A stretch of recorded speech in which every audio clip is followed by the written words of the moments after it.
Bonjour mesdames, messieurs, je suis Joris O'Connor. On se retrouve pour une nouvelle édition de ce JT. Dans l'actualité de Los Santos cette semaine, une course de cartes organisée par le PDM. Puis nous retrouverons la météo de ce JT. Puis une interview de monsieur Antonio Maserati. Des rénovations ont été faites dans toute la ville. Pour finir ce JT, les élections de Blaine County. Je vais vous présenter encore une fois les candidats. Alors, une course de cartes a été organisée par le PDM qui s'est déroulée ce samedi 8 février au terrain de motocross. Un reportage de Joris O'Connor et de Phil Tigger.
La météo. Les températures remontent au fur et à mesure. Le printemps est bientôt. Dans un mois, nous y sommes. Le retour des soirées entre amis, des barbecues à 19 heures. Aller au Yellow Jack, passer des soirées inoubliables à la Belle Étoile sur cette terrasse magnifique du Yellow Jack et votre météo. Nous avons pu interviewer Monsieur Maserati pour voir comment il a eu cette idée de devenir gouverneur de Blaine County. Voici ce qui s'est passé. Un reportage de Joris O'Connor. Bonjour, je me présente, je m'appelle Antonio Maserati et j'ai 24 ans et je suis candidat aux élections de Blaine County.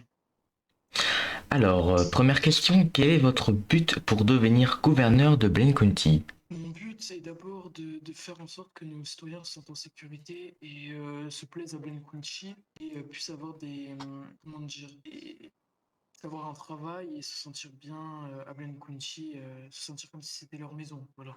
Quels ont été vos métiers auparavant? Est-ce que vous avez déjà des connaissances en gestion d'entreprise? Alors, j'ai fait beaucoup de métiers, je peux vous les dire, mais il y en a pas mal.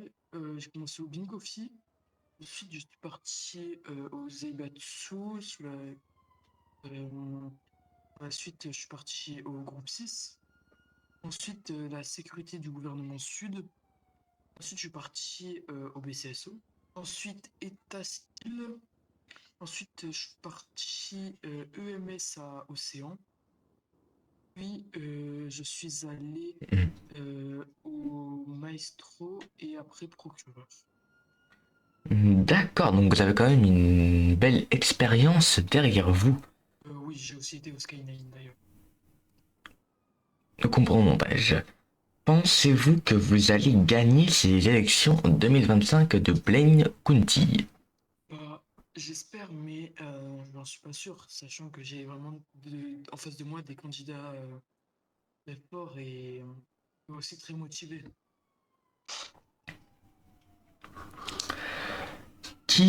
Qui aurez-vous pour vous aider à gouverner?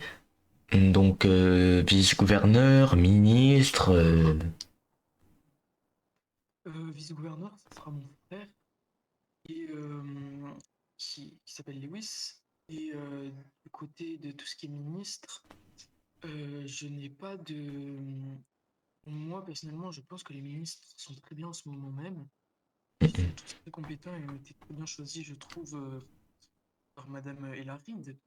Et après, au niveau de tout ce qui est chef de cabinet, ça sera un monsieur qui se nomme Jimmy Maserati, qui est mon grand-père. Non, je suis son grand-père, pardon. D'accord, c'est un peu confus. D'accord, d'accord. Alors, comment ça vous est eu l'idée de devenir gouverneur? Est-ce que c'est en voyant les travaux de Monsieur Shadow? Est-ce que c'est par contre en voyant les travaux de Madame Ellary?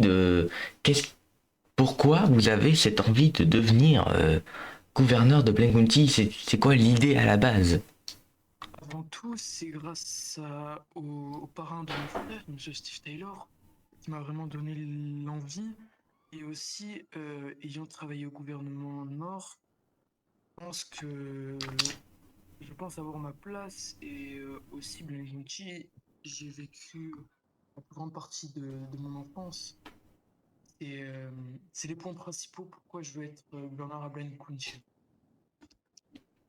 D'accord, c'est parce que vous pensez avoir les capacités en ayant pu travailler là-bas et en ayant grandi à Blaincoulty, qui est ce territoire magnifique, dans le nord.